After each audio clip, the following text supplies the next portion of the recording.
ญี่ปุ่นตั้งอยู่บริเวณที่เรียกว่าวงแหวนแห่งไฟซึ่งเป็นพื้นที่รอบมหาสมุทรแปซิฟิกที่มีการเคลื่อนไหวของแผ่นเปลือกโลกเป็นอย่างมากทำให้เกิดแผ่นดินไหวและภูเขาไฟอยู่บ่อยครั้ง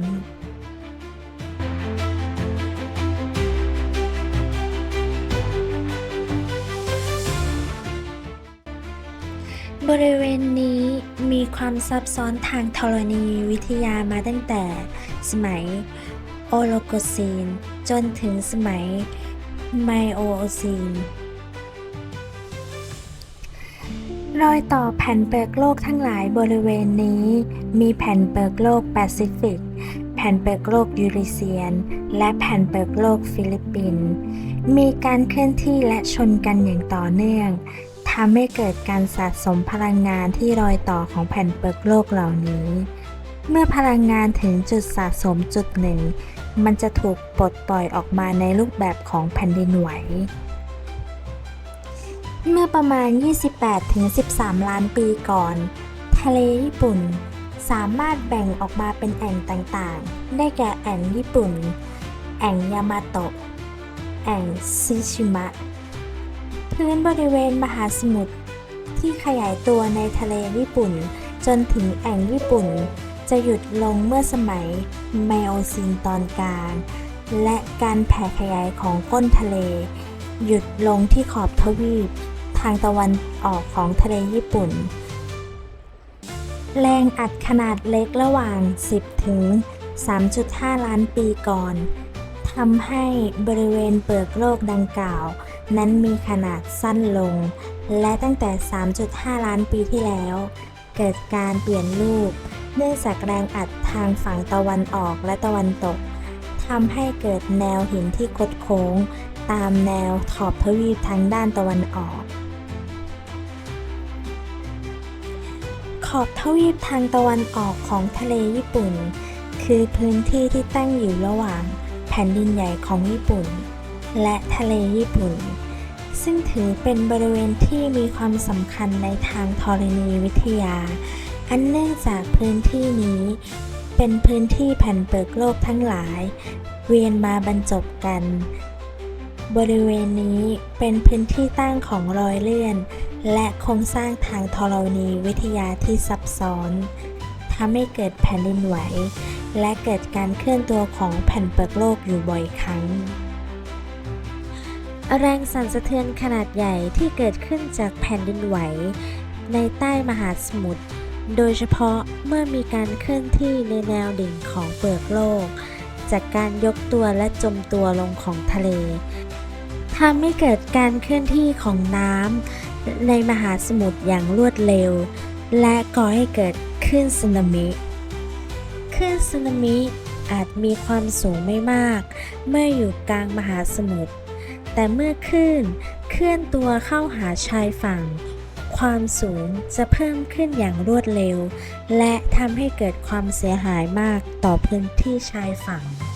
คลื่นสึนามิสามารถเดินทางข้ามมหาสมุทรได้ด้วยความเร็วสูงมากกว่า 800 กิโลเมตรต่อชั่วโมงในมหาสมุทรลึกเมื่อคลื่นเข้าถึงบริเวณน้ำตื้นใกล้ชายฝั่งความสูงของคลื่นก็จะเพิ่มขึ้นอันเนื่องมาจากพื้นทะเลตื้นลงทำให้เกิดคลื่นสูงและการทำลายล้างบริเวณชายฝั่งคลื่นสึนามิอาจมาในรูปแบบหลายๆชุดซึ่งแต่ละชุดอาจจะห่างกันเป็นระยะเวลาหลายนาทีหรืออาจหลายชั่วโมง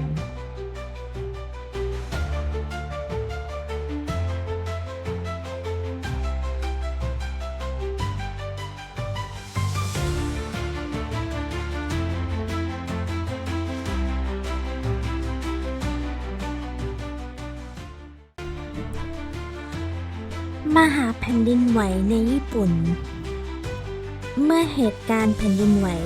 ที่มีขนาดใหญ่และสร้างความเสียหายอย่างรุนแรงในญี่ปุ่นหนึ่งในมหาแผ่นดินไหวที่มีชื่อเสียงและร้ายแรงที่สุดคือมหาแผ่นดินไหวและสึนามิครั้งใหญ่ในภูมิภาคโทโฮโกเกิดขึ้นเมื่อวันที่ 11 มีนาปี 2011 แผ่นดินไหวที่เกิดขึ้นนี้มีขนาด 9 แมกนิจูดทำให้เกิดคลื่นทะเลสึนามิที่มีความสูงมากกว่า 40 เมตร ในบางเขตพื้นที่ ส่งผลให้มีผู้เสียชีวิตมากกว่า 15,000 คน และสูญหายอีกหลายพันคน อันนอกจากการเกิดอุบัติเหตุที่โรงไฟฟ้านิวเคลียร์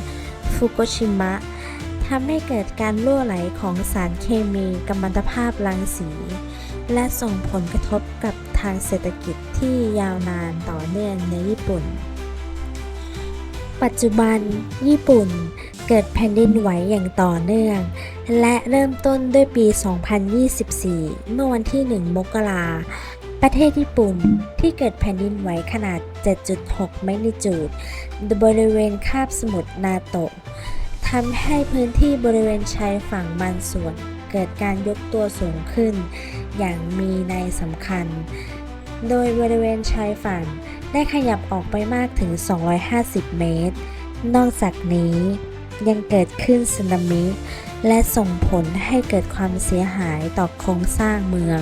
และชุมชน และบริเวณใกล้ชายฝั่งแผ่นดินไหวได้ส่งผลกระทบต่อหลายครั้งในจังหวัดอิชิกาวะมีบ้านเรือนที่พังและประชาชนจะต้องอพยพออกจากพื้นที่นั้นอย่างเร่งด่วนจนเมื่อวันที่ 8 สิงหาญี่ปุ่นได้ออกคำเตือนแผ่นดินไหวเป็นครั้งแรกและอาจจะเกิดขึ้นในอนาคตอันใกล้และการเตือนภัยสึนามิหลังจากเกิดเหตุแผ่นดินไหวที่ขนาด 7.1 แมกนิจูดในจังหวัดมิยาซากิทางตอนใต้บริเวณเกาะคิวซู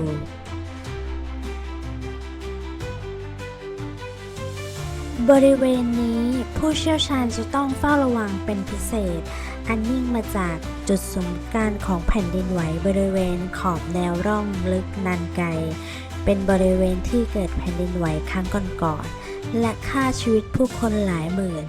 และทอดยาวตามแนวชายฝั่งของมหาสมุทรแปซิฟิกในประเทศญี่ปุ่นแนวร่องลึกนานไก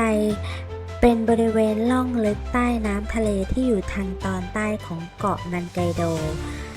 บริเวณภูมิภาคทางตอนใต้บนเกาะฮอนซูของญี่ปุ่นที่ทอดตัวห่างออกไปจากชายฝั่งประมาณ 900 กิโลโดยบริเวณรอยเลื่อนนันไกเมกาทรัสเป็นที่รู้จักกันดีว่าเป็นแหล่งกำเนิดของแผ่นดินไหวนันไกเมทัสการมุดตัวของแผ่นเปลือกโลกที่สร้างความเสียหายอย่างรุนแรงแผ่นดินไหวที่เกิดบริเวณล่องลึกนันไกเป็นแผ่นดินไหวที่อยู่ระดับ 8 ที่เกิดขึ้นเป็นประจำทุกร้อยปีหรือ 200 ปีบริเวณรอยต่อของแผ่นเปลือกโลกบริเวณอ่าวซูรุงะในจังหวัดชิซุโอกะและทะเลฮิวามะในเกาะคิวซูแต่ไม่สามารถคาดเวลาได้แน่นอนโดยครั้งล่าสุดที่เกิดขึ้นเมื่อวันที่ 21 ธันวาคม ปี 1946 และผู้เชี่ยวชาญระบุว่ามีโอกาส 70-80% ที่จะเกิดแผ่นดินไหวขนาด 8-9 ในบริเวณหนึ่งภายใน 30 ปีข้างหน้าส่วนการประมาณกรณีที่เลวร้ายที่สุดอาจจะมีผู้เสียชีวิตในกรณีนี้และสึนามิตามมามากกว่า 200,000 คนจนวันที่ 9 สิงหาถึง 11 สิงหา 2024 เกิดเหตุแผ่นดินไหวระดับ 3 ขึ้นไปนี่อาจจะเป็นการเตือนภัยก่อนที่จะเกิดเหตุร้ายให้ญี่ปุ่นได้มีการเตรียมตัวและอพยพกันหรือไม่เหตุการณ์นี้จะช่วยให้ชาวญี่ปุ่นได้รอดปลอดภัยกันทุกคนไหมเราขอเป็นกำลังใจช่วยให้ญี่ปุ่นก้าวข้ามผ่านวิกฤตนี้กันไปให้ได้หากใครชอบคลิปนี้ฝากกดไลค์กดแชร์และ Subscribe ให้เราเพื่อเป็นกำลังใจให้เราหรือใครอยากให้เราเล่าเรื่องอะไรติดต่อเราได้ที่แฟนเพจ Facebook เล่าทุกมุมโลกขอบคุณค่ะ